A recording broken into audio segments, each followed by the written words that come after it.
राधे राधे दोस्तों, कल है एकादशी। इस एकादशी का नाम है योगिनी एकादशी। वैसे तो साल में 12 एकादशी होती हैं, 12 का महत्व अपना अपना है।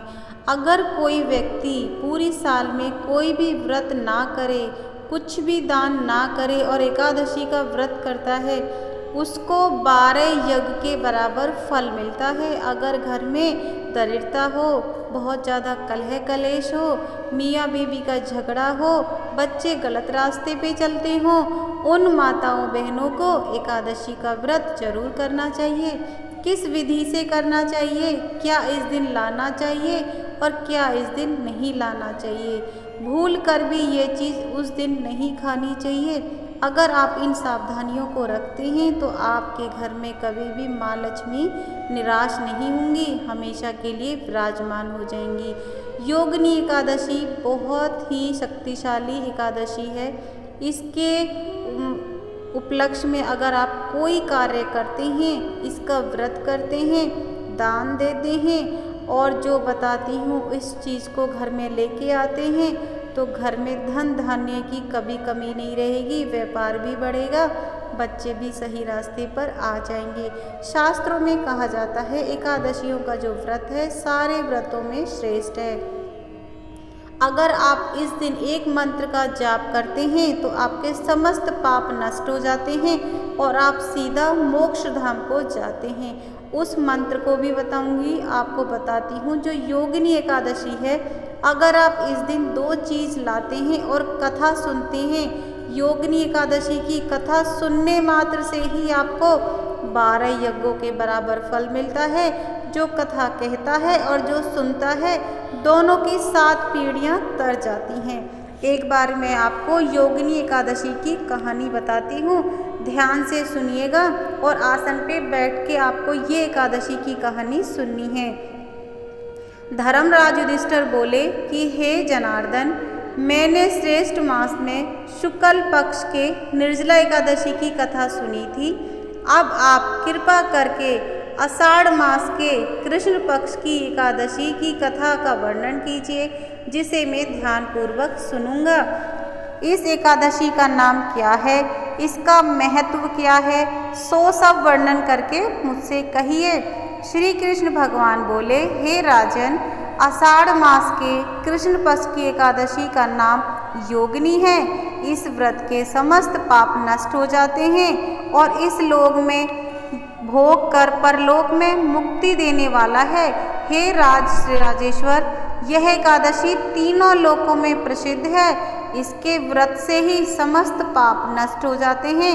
आपसे पुराण में कही हुई कथा कहता हूँ, ध्यानपूर्वक सुनिएगा। अलकापुरी नाम की नगरी में एक कुबेर नाम का राजा राज्य करता था। वह बड़ा ही शिव भक्त था। उसकी पूजा करने के लिए एक हेममाली आया करता था, पुष्प लाया करता था। उसके विशालसी नाम की अत्यंत सुंदर स्त्री थी। एक दिन वह मानसरोवर से पुष्प ले आया, परंतु कामाक्षत होने के कारण पुष्पों को रखकर अपनी स्त्री के साथ स्मरण करने और दोपहर तक न आया। तब राजा कुबेर को उसकी राह देखते देखते दोपहर हो गई। उसने क्रोधपूर्वक अपने सेवकों को आज्ञा दी कि तुम लोग जाकर हेममाली का पता लगाओ, वह अभी तक पुष्प क्यों नहीं लाया। यह यज्ञों ने उसका पता लगा लिया। वह कुबेर के पास जाकर कहने लगे, हे राजन, वह माली अभी तक अपनी स्त्री के साथ रमण कर रहा है।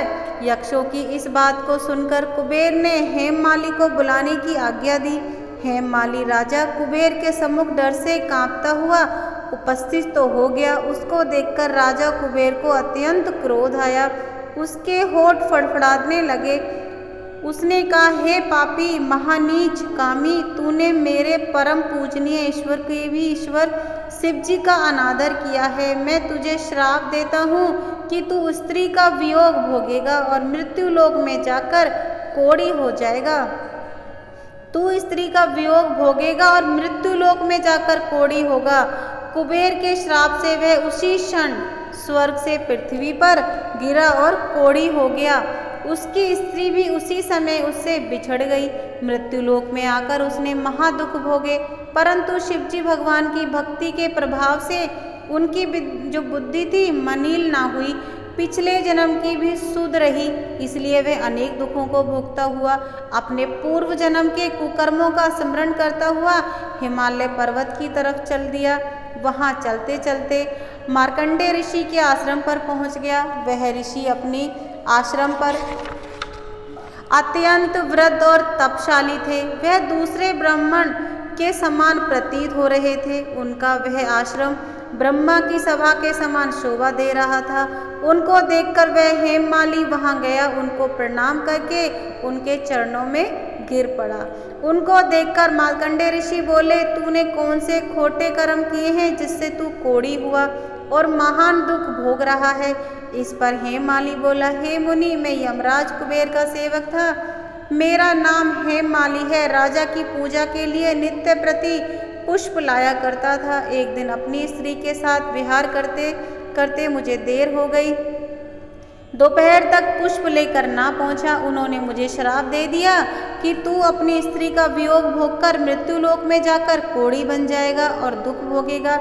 इससे मैं कोढ़ी हो गया और महान दुख भोग रहा हूँ। अतः आप कोई ऐसा उपाय बतलाइए जिससे मेरी मुक्ति हो जाए। इस पर मार्कंडेय ऋषि बोले, हे भाई, तूने मेरे सम्मुख सत्य वचन कहे, इसलिए मैं तेरे उद्धार के लिए एक व्रत बताता हूँ। यदि तू आषाढ़ मास के कृष्ण पक्ष की योगिनी नामक एकादशी का व्रत विधि पूर्वक करेगा, तेरे समस्त पाप नष्ट हो जाएंगे। इस पर हेममाली बहुत प्रसन्न हुआ। मुनि के वचनों के अनुसार योगिनी एकादशी का व्रत विधि पूर्वक किया। इसके प्रभाव से वह फिर अपने पुराने रूप में आ गया और अपनी स्त्री के साथ विहार करने लगा। हे राजन, इस योगिनी की कथा का फल 88 सहस्त्र ब्राह्मणों के भोजन कराने के बराबर है। इसके व्रत से समस्त पाप दूर होते हैं और अंत में स्वर्ग को मिलते हैं। जो भी इस एकादशी का व्रत करता है, कथा सुनता है और कहता है, उसको समस्त पाप नष्ट होके वो सीधे वैकुंठ धाम को जाता है। तो एक बार फिर से बोलिए, जय श्री राम। तो भक्तों, आपने एकादशी की कहानी सुनी। इस दिन आपको क्या सावधानी रखनी है वो भी आप ध्यानपूर्वक सुन लीजिए। एकादशी के दिन आपको एक तो 1.25 किलो जो हल्दी होती है साबुत, उसे लेके आना है शाम के टाइम, क्योंकि शाम का टाइम माँ लक्ष्मी का टाइम होता है। 5:30 से 7 के बीच में हल्दी लक्ष्मी का प्रतीक होता है। आपको 1.25 किलो हल्दी लेके आनी है और लाके अपने मंदिर में रख देनी है। एकादशी के दिन आपको ये काम जरूर करना है। दूसरा काम बता देती हूँ, एकादशी के दिन आपको गौ माता को हल्दी लगानी है उनके पैरों पर। ये किसी भी टाइम लगा सकते हैं और उसके बाद एक रोटी में गुड़ रख के गौ माता को खिला दें या केला खिला दें, जो भी आपकी श्रद्धा अनुसार हो वो गौ माता को खिला दें। आपको ये काम एकादशी के दिन करने हैं। पुराणों में कहा जाता है एकादशी का महत्व 7 गौ दानों के बराबर होता है। अगर आप कल के दिन गौ सेवा करते हैं, गौ दान करते हैं, गौ को खिलाते हैं और आप जो भी कार्य करते हैं वो बहुत महत्वपूर्ण होते हैं। कल के दिन किसी को भी भूल कर भी आपको अन्न दान नहीं करना है। इस बात का आपको विशेष ध्यान रखना है, क्योंकि एकादशी के दिन आप फल दान दे सकते हैं, आप कपड़े दान दे सकते हैं, आपको पर अन्न दान नहीं देना। भूल कर भी आपको अन्न दान नहीं देना है, भूल कर भी आपको दूध दान नहीं देना है। दूध और पूत बराबर होते हैं, इसलिए कभी भी कुछ समय ऐसे होते हैं जिस समय हमको दूध दही दान नहीं देने चाहिए। खासकर एकादशी के दिन आपको दूध और दही का दान नहीं करना चाहिए। ज़्यादा करें और शिवजी भगवान को दूध से अभिषेक करा दें, इसका फल भी आपको बहुत ज़्यादा मिलेगा। अब आपको कौन सी 2 चीज़ घर में लेके आनी है? एक तो आपको हल्दी लेके आनी है, ये आपको शाम के टाइम लेके आनी है 1.25 किलो हल्दी। दूसरा, आपको शाम के टाइम माँ लक्ष्मी की एक प्रतिमा लेके आनी है। जिस टाइम आप हल्दी लेके आएँ उसी टाइम आप माँ लक्ष्मी की प्रतिमा लेके आएँ, उसको लाके चंदन से उसका अभिषेक करें, पुष्प चढ़ाएं और माँ की वंदना करें। सामने 1.25 किलो हल्दी रख दें। अगर आप ये 2 चीज़ें एकादशी के दिन लेके आते हैं तो आपके घर में माँ लक्ष्मी की कृपा पूरी साल बरसती रहेगी। ना कभी दरिद्रता आएगी, ना ही गरीबी आएगी, ना घर में कलह कलेश होंगे, ना ही आपका व्यापार कभी ठप होगा। व्यापार भी बहुत तेज़ी से चलेगा। एकादशी के दिन आपको कौन सी चीज़ घर में नहीं लेके आनी है। आपको एकादशी के दिन कभी भी भूल कर भी चावल नहीं लेके आने हैं। इस बात का आपको पूरा विशेष ध्यान रखना है। ना तो आपको चावल किसी को दान देना है, ना ही आपको चावल घर में लेके आना है, ना ही आपको अपने बच्चों को चावल खाने को देना है। इस बात का आपको विशेष ध्यान रखना है। एक चावल और एक काली वाली दाल, जिसे हम उड़द की दाल बोलते हैं, ये 2 चीज़ें कल के दिन घर में नहीं आनी चाहिए। कल के दिन घर में कोई ना खाए इन चीज़ों को। अब तीसरी चीज़ बता देती हूँ जो आपको नहीं खानी है, वो है लहसुन और प्याज, मांस, मदिरा। तामसिक भोजन बिल्कुल आपको नहीं करना है कल के दिन। आपको जो शराब होती है, मदिरा होती है, उसका भी बिल्कुल भी पान नहीं करना है। अगर आपके घर में कोई ऐसा करता है तो स्वयं ब्रह्मा भी नहीं रोक सकते आपको रोड पे आने से। आपके घर में दरिद्रता बढ़ती चली जाएगी। पैसा तो आएगा पर बिल्कुल भी नहीं टिकेगा। बच्चे बीमार, बड़े बीमार, ये क्रिया चलती रहेंगी। आप कभी भी स्वस्थ नहीं रहेंगे, डिप्रेशन के शिकार हो जाएंगे। ग्रह भी सारे आपके विपरीत हो जाएंगे। आपको बिल्कुल रोड पे बिठा देंगे। छोटी छोटी चीज़ें हैं, अगर आप सावधानी करते हैं आपको ज़रूर फल मिलता है। अगर आपके गृहस्थ जीवन में कोई परेशानी है, कोई विघ्न है, कोई बाधा है, कोई किया कराया है, आप मुझे कमेंट में करके पूछ सकते हैं। एकादशी के दिन आपको पूरा दिन एक मंत्र का जाप करना है। वैसे मंत्र आपको आता होगा, नहीं आता है तो मैं अभी बता देती हूँ, उसको डायरी में नोट कर लीजिए। स्वयं विष्णु भगवान और माँ लक्ष्मी का ऐसा मंत्र है, अगर आप इसका जाप करते हैं आपके ऊपर माँ की कृपा बनी रहेगी। ये आजमाया हुआ और मेरा परखा हुआ मंत्र है, तो आप इसको जरूर से कीजिएगा। मंत्र बोल रही हूँ, ध्यान से सुनिए। ओम नमो भगवते वासुदेवाय नमः।